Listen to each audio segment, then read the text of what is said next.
사람들의 기쁨을 구하였다면 그리스도의 종이 아니니라. 아멘. 우리 오늘 함께 읽은 본문의 말씀을 가지고 다른 복음은 없습니다 라는 제목으로 말씀을 나누도록 하겠습니다. 우리는 살아가면서 여러 사람에게 있어서 참 많은 이야기를 듣고 살아갑니다. 그런데 그러한 이야기들 속에는 때로는 있는 그대로의 사실인 경우도 있지만은 때로는 거짓된 이야기를 우리는 듣기도 합니다. 여러분이 만일 어떤 이야기를 듣는다고 할 때 여러분은 어떤 것을 기준으로 그 내용이 사실이냐 거짓이냐 구별하시나요?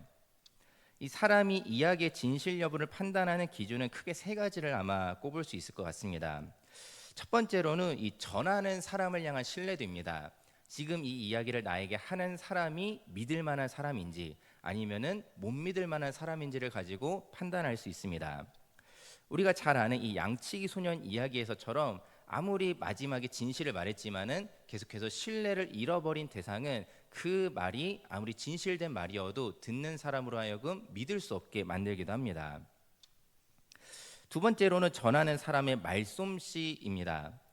어떤 내용을 자세히 들어보면은 사실 앞뒤가 안 맞는 내용인데 우리가 쉽게 얘기해서 정말 말을 잘하는 사람들이 있습니다. 그냥 그 사람이 이야기하면은 그게 다 맞는 말 같고 진실인 것처럼 들리는 그런 말솜씨를 가진 사람이 있습니다.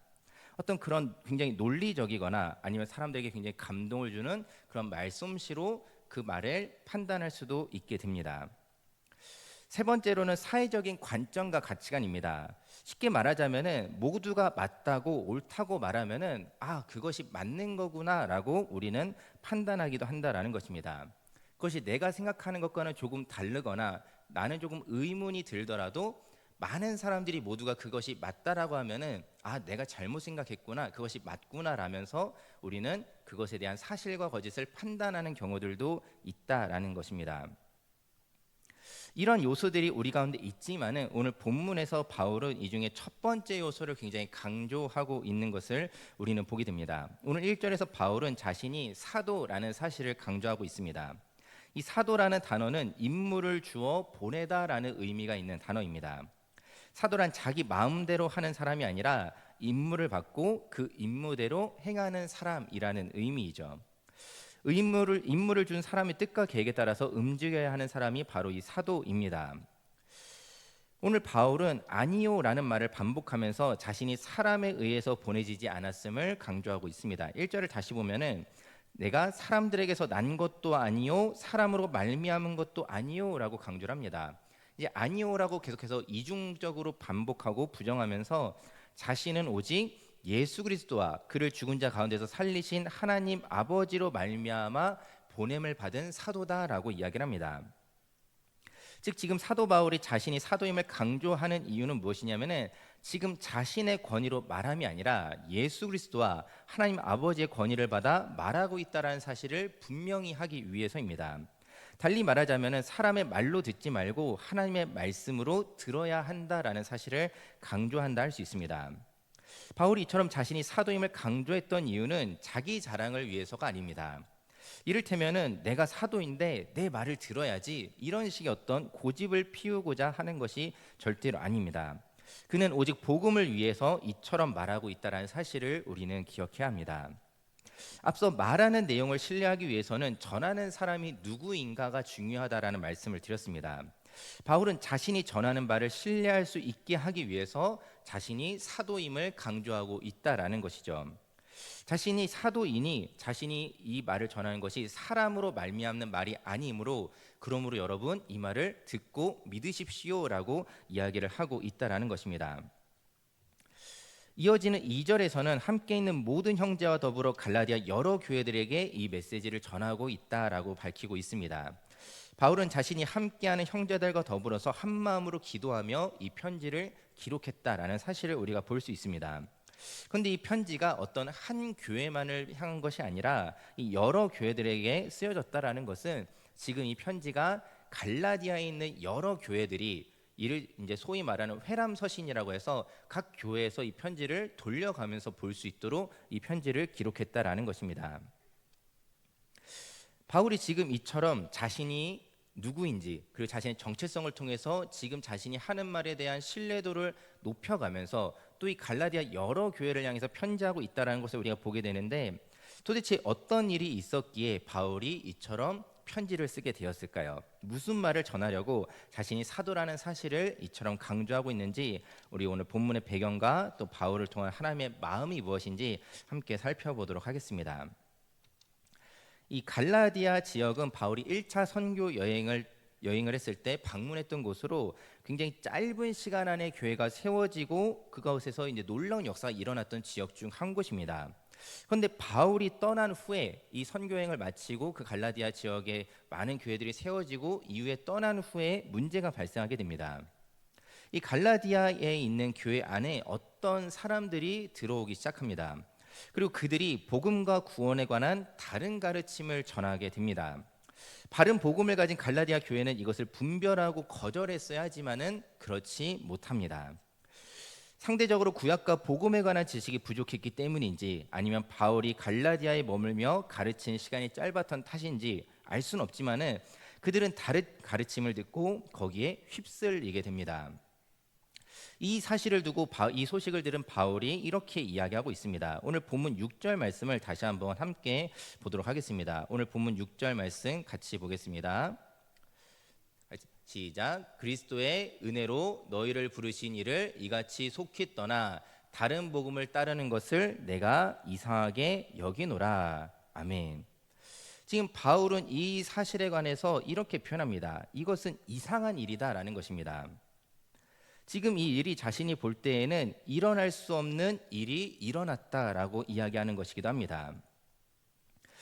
바울이 앞서서 지금 이야기하는 이 상황 속에서 바울이 지금 전하고자 하는 바는 이 지금 갈라디아 교회 가운데 들어온 가르침이 물론 다른 어떤 가르침들이 들어온 것은 맞지만은 여기에 이렇게나 쉽게 이렇게나 빨리 무너지는 그 가르침의 모습들을 보면서 지금 바울은 이 일이 이상한 일이다라고 이야기를 하고 있는 것입니다.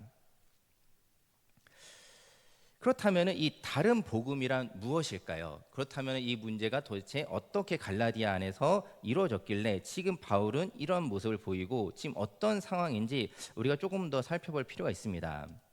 지금 갈라디아서에서 바울은 이 다른 가르침에 대해 다른 복음이다라고 표현하고 있는데 먼저는 우리가 기억하는 복음이 무엇인가를 돌아볼 필요가 있습니다. 만일 우리가 이제 질문을 좀 던져볼 때 복음이란 무엇입니까? 라고 질문을 던지면은 너무 방대하죠. 한마디로 설명하기가 쉽지는 않습니다. 하지만 오늘 본문의 근거에서 요약하자면은 우리를 위해 예수 그리스도께서 십자가에서 죽으심으로 우리를 구원하셨다라는 소식이 복음이다라고 말할 수 있습니다. 갈라디아서 1장 4절에서 바울은 이렇게 소개하고 있습니다. 그리스도께서 하나님 곧 우리 아버지의 뜻을 따라 이 악한 세대에서 우리를 건지시려고 우리 죄를 대속하기 위하여 자기 몸을 주셨으니 라고 이야기하고 있습니다. 이 4절에서 말하고 있는 바울이 전하는 복음의 내용은 구체적인 내용들을 살펴보면 이렇습니다. 먼저 이 구원의 주체가 누구이신가? 이 구원을 행하시는 분은 바로 그리스도시다라는 것입니다. 구원은 그리스도께서 행하신 일입니다. 그리고 그리스도께서는 하나님 곧 우리 아버지의 뜻을 따라 구원 사역을 행하셨다라고 이야기합니다. 그리스도께서 하나님 아버지의 뜻을 따라 행하신 일이란 구체적으로 이 악한 세대에서 우리를 건지시려고 우리 죄를 대속하기 위하여 자기 몸을 주신 일이다라고 바울은 소개하고 있습니다. 여기서 이 악한 세대라는 것은 악한 시대, 악한 세상으로도 번역할 수 있는데 궁극적으로는 이 죄의 세력, 사단의 세력을 가리키는 표현이기도 합니다. 이 복음에 관해서 비유해 보자면 이렇게 표현할 수 있습니다. 한번 어떤 두 나라가 있다라고 할 때 하나님의 나라와 이 사단의 나라가 있다라고 우리가 한번 표현해 보도록 하겠습니다. 우리 인간은 원래 어디에 속했느냐? 하나님 나라에 속하게 태어났으면 좋겠지만은 원래 인간은 이 사단의 나라에 속하게 되어 있습니다. 우리 힘으로는 하나님 나라에 갈 수 있는 방법과 수단이 존재하지 않습니다. 그런 우리를 사단의 나라로부터 건지시기 위해 하나님 아버지께서 당신의 아들 예수 그리스도를 보내심으로 그 예수 그리스도께서 우리 죄를 대속하심으로 우리가 하나님 나라에 들어갈 수 있게 되었다라는 것입니다. 그것이 오늘 바울이 이야기하는 복음의 이야기입니다. 그러므로 이제 갈라디아 교인들은 이 복음으로 말미암아 구원받아 하나님 나라에 속하게 된 이들은 어떻게 살아야겠습니까? 이제 하나님 나라에 속한 사람답게 그 나라의 백성답게 살아가는 일이 주어진 그들의 사명이라고 할 수 있습니다. 그런데 그들은 어째서인지 과거의 그 형편으로 돌아가려고 했다라는 것입니다. 하나님 나라의 그 감사와 기쁨으로 그 나라에 합당하게 살아가지 아니하고 그들은 이제 그것을 떠나보내고 이전의 모습으로 돌아가려는 모습들을 보면서 바울이 가리켜서 그들을 보면서 이상하다라고 이야기하고 있는 것입니다. 그리고 또 그가 6절에서는 표현하기를 그리스도의 은혜로 너희를 부르신 이를 이같이 속히 떠나 가버렸다라고 이야기합니다. 지금 바울이 이야기하기를 그가 이상하게 여기는 지점 중에 하나가 이같이 속히 떠났다라는 겁니다. 어떻게 복음이 있는데 이같이 속히 그 복음을 떠나 예전으로 돌아갈 수 있는가 이야기하고 있는 것입니다. 한번 이런 가정을 한번 해보도록 하겠습니다. 한 가지 예화를 들어볼 텐데 우리가 어떤 두 개의 직장이 있다라고 한번 가정해 보도록 하겠습니다. A라는 직장과 B라는 직장이 있습니다. 원래 이 A라는 직장에서는 월급도 적고 연봉 협상도 안 되고 야근은 야근대로 시키면서 야근 수당이 없고 그렇다고 내가 다른 곳을 이직하자니 마땅히 받아줄 곳도 없고 당장 그만두면 살 길이 막막하니 어쩔 수 없이 그곳을 계속 다니고 있다라고 할 때 그런데 만일 누군가가 나에게 이 B라는 직장을 소개시켜 줍니다. 들어보니 지금보다 월급도 많이 주고 잘 열심히 또 하다 보면은 연봉도 오른다고 합니다. 자, 그렇게 이 소개를 받고 직장을 옮기게 됐을 때 이 사람이 느끼는 감정이라는 것은 기쁨과 감사겠지요. 그 기쁨과 감사와 그리고 이것을 소개시켜 준 사람도 굉장히 뿌듯해할 것입니다. 그 기쁨과 감사의 모습을 보면서 함께 기뻐할 수 있었을 텐데 그런데 어느 날 이런 소식이 들리는 겁니다. 그 비직장으로 옮겨가서 기쁨과 감사로 일했던 사람이 갑자기 예전 직장으로 돌아갔다라고 합니다. 사실 좀 말이 안 되는 가정일 수 있겠지만은 지금 바울이 바라보고 있는 어떤 형편과 상황들이 마치 이와 같다라는 것입니다. 왜 굳이 그리로 다시 돌아가느냐라는 것이 오늘 바울의 질문이기도 한 것입니다. 성경을 통해서 좀 비유해 보자면은 노아를 생각해 볼 수 있습니다. 이 홍수 때의 유일한 구원의 수단은 무엇이었습니까? 바로 방주입니다. 이 방주에 타야만 구원을 받을 수 있습니다. 그런데 오늘 본문 속 갈라디아 사람들은 기껏 올라탄 방주에서 내리고 있다라는 것입니다. 이 방주를 타야만 구원을 얻을 수 있는 것인데 기껏 그 방주에 올라탄 이들이 자기 스스로 문을 열고 그 방주로부터 나오고 있다라고 이야기하는 것과 같습니다. 그렇기 때문에 바울은 그들을 향해서 탄식이 나올 수밖에 없는 상황이 되었던 것입니다. 바울은 갈라디아 교인들을 향해서 강력하게 이야기합니다. 오늘 7절 말씀을 같이 한번 보도록 하겠습니다. 갈라디아서 1장 7절의 말씀 우리 함께 읽어보도록 하겠습니다. 시작. 다른 복음은 없나니 너희를 교란하여 그리스도의 복음을 변하게 하려 함이라. 아멘. 이 7절 말씀을 다른 해석으로 보면 이렇게 표현되어 있습니다. 사실 다른 복음이란 있을 수가 없습니다. 다만 어떤 사람들이 여러분을 혼란 가운데 빠뜨리고 그리스도의 복음을 변질시키려는 것에 지나지 않습니다. 바울이 표현하기를 다른 복음이다라고 했지만은 이것은 설명을 위한 표현에 가까운 것이지 실제로 다른 복음이라는 것은 없다라는 겁니다. 복음은 오직 하나라는 것이죠. 바울은 이야기합니다. 그가 이 복음은 오직 하나이며 다른 복음이라는 것은 애초에 존재하지 않는다라고 이야기를 하고 있습니다. 요한복음 14장 6절에서도 예수님께서 이와 같이 말씀하셨는데 우리 말씀을 같이 보도록 하겠습니다. 요한복음 14장 6절 말씀 같이 읽도록 하겠습니다. 시작. 예수께서 이르시되 내가 곧 길이요 진리요 생명이니 나로 말미암지 않고는 아버지께로 올 자가 없느니라. 아멘. 예수님께서도 분명하게 말씀하셨습니다. 예수님이 아니고서는 아버지께로 갈 자가 없습니다. 즉 구원에 이를 수 있는 사람은 존재하지 않습니다. 다른 길은 없고 오직 예수님만이 길이시고 그 예수님이라는 길만이 우리가 구원에 이르는 유일한 길임을 우리는 믿습니다. 그리고 이것이 갈라디아 교인들의 믿음의 고백이 되어야 할 것인데 그들 가운데 어느새 다른 복음, 다른 길이 주어지고 있었다라는 것입니다. 우리가 오늘 함께 살펴보고 있는 이 갈라디아서 1장에서는 사실 이 다른 복음이 그래서 무엇이냐 구체적으로 설명해 주지 않습니다. 지금 그들이 겪고 있는, 그들이 듣고 흔들리고 있는 이 다른 복음이 그래서 도대체 무엇인가, 구체적으로 어떤 것인지 오늘 이 갈라디아서 1장에서는 바울이 설명해 주지 않습니다. 생각하기에 따라서는 다른 복음이 무엇인지, 무엇이 잘못되었는지 알아야 주의할 수 있지 않을까 생각도 듭니다.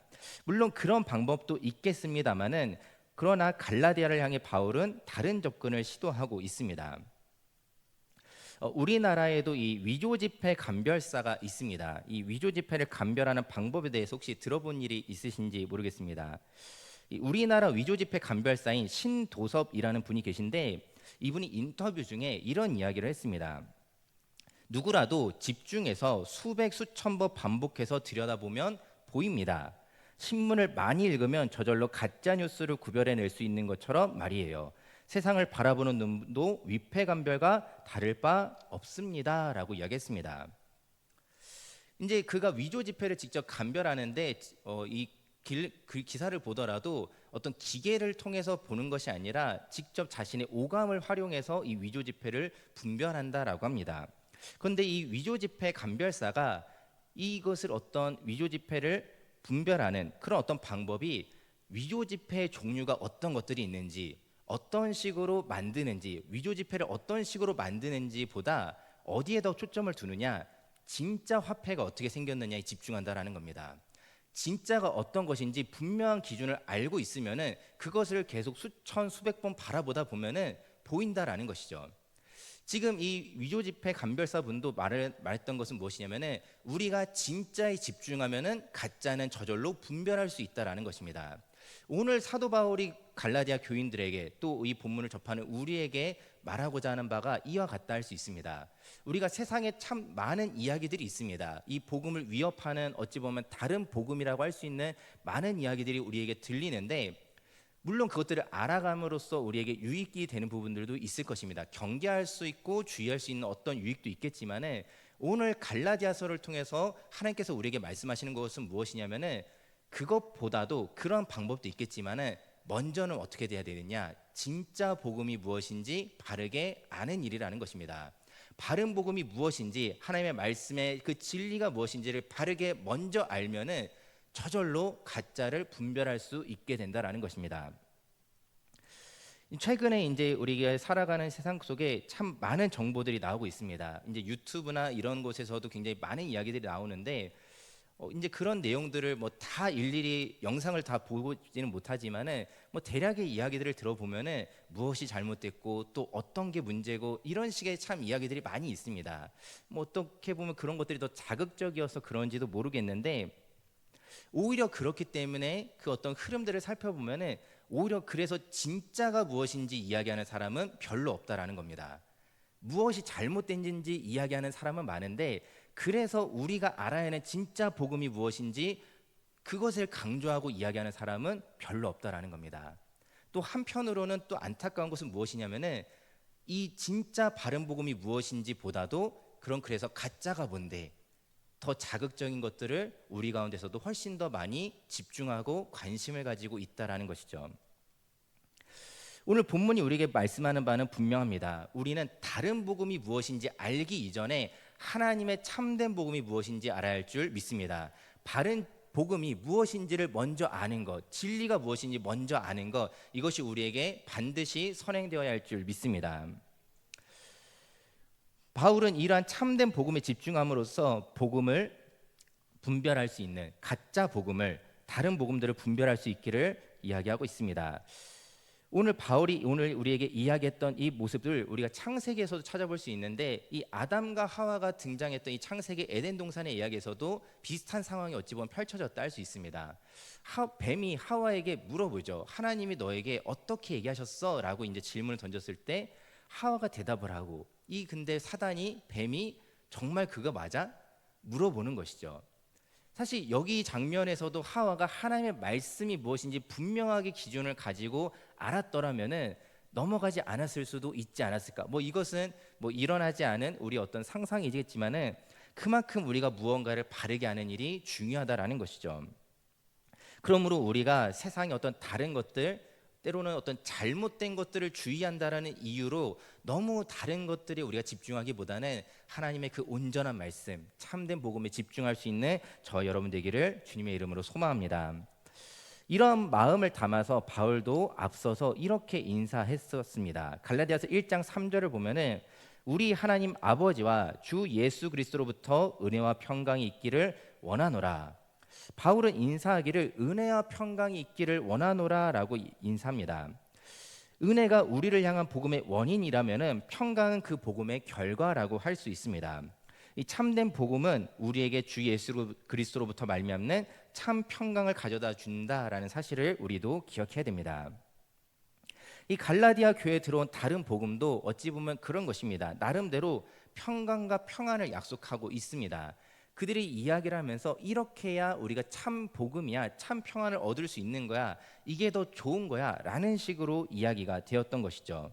그리고 오늘날 우리가 살아가는 세상에도 이러한 수많은 다른 복음들이 존재합니다. 저마다 인생의 행복과 평안을 약속합니다. 누군가는 학력과 스펙을 쌓으라고 이야기합니다. 그 학력과 스펙이 우리에게 평안을 줄 것이다 이야기합니다. 또 누군가는 인간관계를 잘 맺으면 평안할 수 있다라고 이야기합니다. 또 누군가는 돈이 많으면 평안할 수 있다라고 이야기합니다. 그렇습니까? 우리가 단호하게 아닙니다 라고 외칠 수 있습니까? 우리도 사실 생각할 때 어느 정도는 그런 것 같다라고 생각되는 부분들도 있지는 않습니까?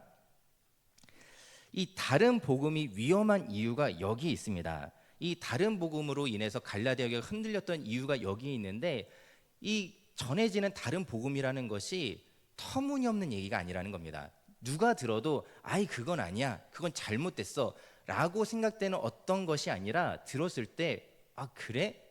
그런가? 그게 정말 좋은가? 그렇게 생각되어지는 것들, 그것이 다른 복음의 모습이라는 것입니다. 그리고 누군가는 그것을 통해서 평안을 얻고 살아가는 것처럼 보여지기도 한다라는 것이죠. 하지만 우리가 분명하게 기억해야 할 사실은 무엇입니까? 오늘 사도 바울을 통해 하나님은 우리에게 말씀하고 있습니다. 다른 복음은 없습니다.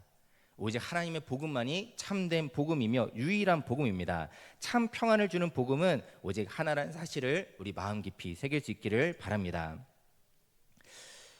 앞서 방주의 예시를 잠시 들었습니다. 우리가 이 악한 세상에서 살아갈 때 우리는 구원의 방주 안에 있다고 표현할 수 있습니다. 그런 우리에게 사단은, 세상은 이렇게 속삭인다 할 수 있습니다. 아유, 방주 안에만 있으면 너무 답답하지 않아? 잠깐만 나와봐. 잠깐만 나와서 바깥바람 한 번만 쐬봐. 진짜 시원해. 너가 더 행복해질 수 있을 거야. 더 좋아질 수 있을 거야. 그렇게 이야기한다라는 것입니다. 이 방주 안에서의 어떤 삶을 답답하다라고 느낀 누군가에게는 그 말이 굉장히 매력적인 제안으로 다가올 수 있는 것이죠. 하지만 그렇다고 해서 방주를 나가면은 어떻게 될까요? 뭐 더 설명할 필요도 없을 것입니다. 우리의 신앙이 세속적인 관점으로 볼 때는 답답해 보일 수 있습니다. 때로는 누군가의 시선이 아니라 내가 나를 보더라도 우리의 신앙이, 나의 신앙의 모습이 그 복음으로 인한 나의 삶이 때로는 세속적인 관점과 비교했을 때는 답답하게 보이고 답답하게 느껴지는 지점들도 있을 수 있습니다.